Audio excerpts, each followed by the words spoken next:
প্রিয় বন্ধুরা, আশা করি আপনারা সকলেই ভালো আছেন, সুস্থ আছেন।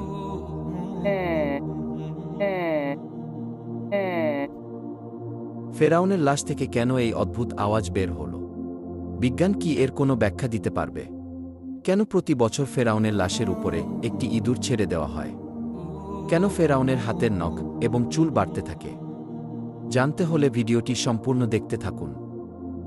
ফেরাউন কোনো ব্যক্তি বিশেষ নাম নয়। ফেরাউন হল মিশরের তৎকালীন বাদশাদের উপাধি। পৃথিবীতে অত্যাচারী ও খোদাদ্রোহী শাসকদের মধ্যে ফেরাউন ছিল অন্যতম। ফেরাউন শুধু অত্যাচারী শাসকই ছিল না, সে নিজেকে খোদা দাবি করত। আল্লাহর পরিবর্তে মানুষকে তার এবাদত এবং পূজা করতে বাধ্য করেছিল। পবিত্র কুরআনের ২৭টি সূরায় সর্বমোট ৭৪ বার ফেরাউনের কথা উল্লেখ করা হয়েছে এবং খোদাদ্রোহী এই অত্যাচারীর ফেরাউনের করুণ পরিণতির কথা তুলে ধরা হয়েছে। হজরত মুসা আলাইহিস সালামের কাছে ফেরাউন যখন যুক্তিতর্কে হেরে গেল, তখন সে ঘোষণা করল, আমি অবশ্যই তোমাদের হাত এবং পা অবশ্যই কর্তন করব এবং তোমাদের সবাইকে ফাঁসিতে চড়াব। যখন ফেরাউনের মন্ত্রিসভায় এই সিদ্ধান্ত পাশ হয়ে যায়, তখন মহান আল্লাহ রব্বুল আলামিন হজরত মুসা আলাইহিস সালামকে জানিয়ে দিলেন, হে মুসা, তুমি আমার বান্দাদেরকে নিয়ে রাত্রি যোগে বের হয়ে যাও, নিশ্চয়ই তোমাদেরকে পশ্চাদ্ধাবন করা হবে। অতঃপর মুসা আলাইহিস সালাম যখন তার কওম বনী ইসরাইলকে নিয়ে রাত্রিবেলায় চলতে শুরু করলেন, যেতে যেতে তিনি লোহিত সাগরের পাড়ে চলে গেলেন। অনেকেই এটাকে নীল নদ বলে থাকেন। জেনে অবাক হবেন, ফেরাউন যেখানে ডুবে মৃত্যুবরণ করেছে সেটি নীল নদ নয়, বরং সেটি হল সাগর।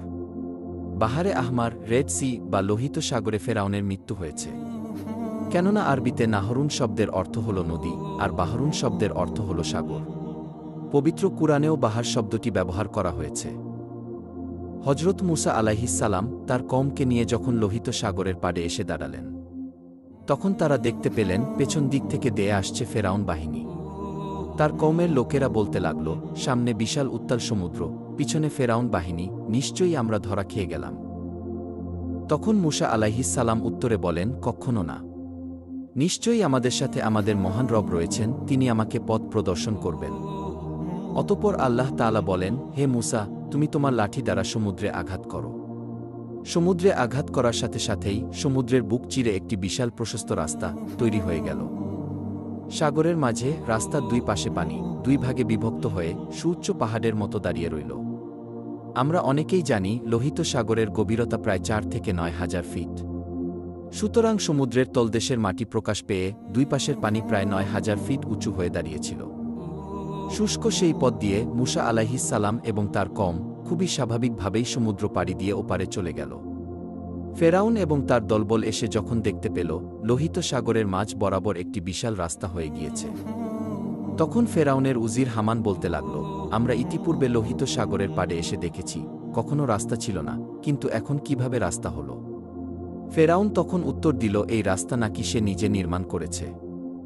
আল্লাহ তাআলা পবিত্র কুরআনে বলেন, আমি বনী ইসরাইলকে সমুদ্র পার করে দিলাম, কিন্তু ফেরাউন ও তার দলবল বনী ইসরাইলের পিছু ধাওয়া করল।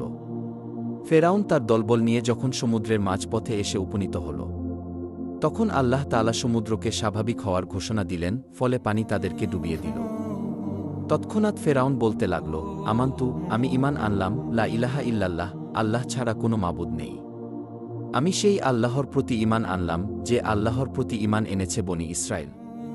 আমি সেই আল্লাহর প্রতি ঈমান আনলাম যে আল্লাহর প্রতি ঈমান এনেছে পয়গম্বর মুসা এবং পয়গম্বর হারুন, এবং আমি মুসলমান হয়ে গেলাম। সুপ্রিয় দর্শক, ফেরাউন সেই মুহূর্তে ঈমান আনলেও তার ঈমান গৃহীত হয়নি। আল্লাহ তাআলা জবাবে বলেন, তুই এখন ঈমান আনছিস, ইতিপূর্বে তুই ছিলি চরম অবাধ্য এবং পৃথিবীতে ফাসাদ সৃষ্টিকারী, সুতরাং তোর ঈমান এখন ধর্তব্য নয়। আল্লাহ তাআলা আরও বলেন, আজ আমি তোর দেহ রক্ষা করব, যেন তোর পরবর্তী লোকদের জন্য নিদর্শন হয়ে থাকে। নিশ্চয় অধিকাংশ মানুষ আমার মহাশক্তিশালী নিদর্শন থেকে গাফেল।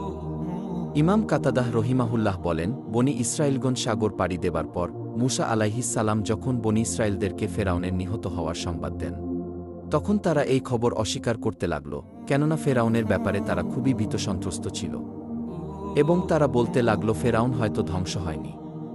মহান আল্লাহ তাদেরকে ফেরাউনের লাশ চোখে দেখানোর জন্য এবং এর থেকে অন্যান্যদের শিক্ষা লাভের উদ্দেশ্যে সাগরের ঢেউয়ের মাধ্যমে ফেরাউনের মৃতদেহটি তীরে এনে ফেলে রাখলেন এবং তা সবাই প্রত্যক্ষ করল। এতে করে ফেরাউনের ধ্বংসের ব্যাপারে তাদের নিশ্চিত বিশ্বাস হল এবং তার লাশ হবার জন্য নিদর্শন হয়ে গেল। পরিশেষে তার লাশের কি পরিণতি হয়েছিল এ ব্যাপারে কোরআন ও হাদিসে কোথাও কোনো তথ্য নেই।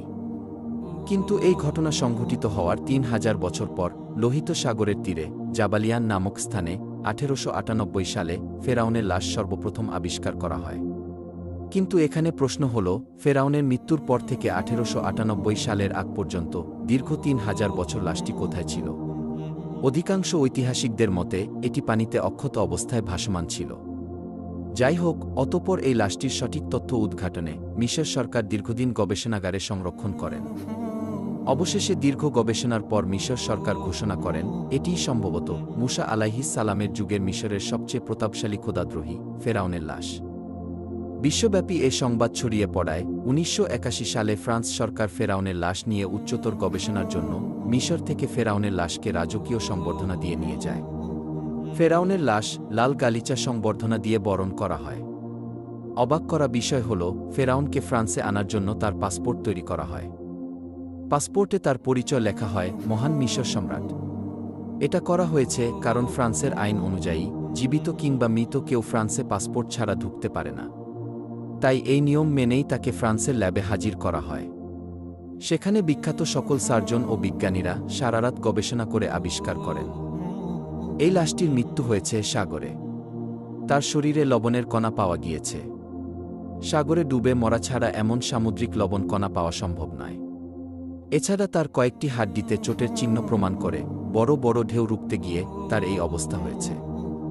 ডক্টর মরিস বুকাইলিকে কেউ একজন বলেছেন, মুসলমানদের কোরআনেও এমন তথ্য রয়েছে যা মিশরের মানুষ সবাই জানে।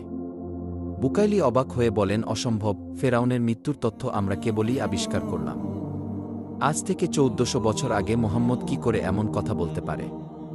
পরবর্তীতে তিনি পবিত্র কোরআন খুলে নিজে যখন এসব আয়াত দেখলেন তখন তিনি খুবই হতবাক হয়ে গেলেন, সত্যিই তো হুবহু মিল রয়েছে। অতঃপর তিনি ইসলাম ধর্ম গ্রহণ করে নিজেকে ধন্য করেন। অবশেষে যখন বৈজ্ঞানিকভাবে প্রমাণিত হয়ে যায় এটি হল মুসা আলাইহিস সালামের যুগের পাপিষ্ঠ ফেরাউন, তখন মিশর সরকার লাশটিকে কায়রোর জাদুঘরে রাজকীয় মমি চেম্বারে একটি কাচের ফ্রেমে প্রদর্শনের জন্য সংরক্ষণ করেন। তবে দেহটি কোনো বিশেষ ব্যবস্থায় মমি করা ছাড়াই সংরক্ষিত আছে। বিজ্ঞান যার কোনো ব্যাখ্যা দিতে পারেনি। কিন্তু অবাক করা বিষয় হল, ফেরাউনের লাশের কিছু অংশে অলৌকিকভাবে গোস্ত বৃদ্ধি পায়। আর প্রতি বছর মার্চ মাসের ১৫ তারিখ লাশের উপরে একটি ইঁদুর ছেড়ে দেওয়া হয় এবং ছেড়ে দেওয়া ইঁদুর সেই স্ফীত গোস্ত খেয়ে সাবার করে। আরও অবাক করা বিষয় হল, অলৌকিকভাবে ফেরাউনের নখ এবং চুল বৃদ্ধি পায়, যা সত্যিই হতবাক ও অবাক করা বিষয়। সম্প্রতি ফেরাউনের লাশের একটি অদ্ভুত আওয়াজ বের হয় যা গোটা পৃথিবীকে হতবাক করেছে। কি সেই অদ্ভুত আওয়াজ, যার কোনো ব্যাখ্যা আদৌ সম্ভব নয়? সত্যিই আল্লাহ তাআলা ফেরাউনকে শুটকি বানিয়ে গোটা বিশ্বের স্বৈরশাসকদের একটি সতর্কবার্তা দিয়েছেন।